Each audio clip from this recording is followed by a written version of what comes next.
দক্ষিণেশ্বরবাসী এই অনাহত শব্দ সর্বদা অন্তরে বাইরে হচ্ছে। ঠাকুর: শুধু শব্দ হলে তো হবে না, শব্দের প্রতিপাদ্য একটি আছে। তোমার নামে কি শুধু আমার আনন্দ হয়?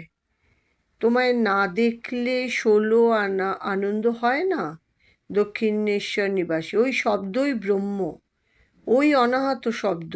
ঠাকুর কেদারের প্রতি: ও বুঝেছ, এ ঋষিদের মত। ঋষিরা রামচন্দ্রকে বললেন, হে রাম, আমরা জানি তুমি দশরথের বেটা।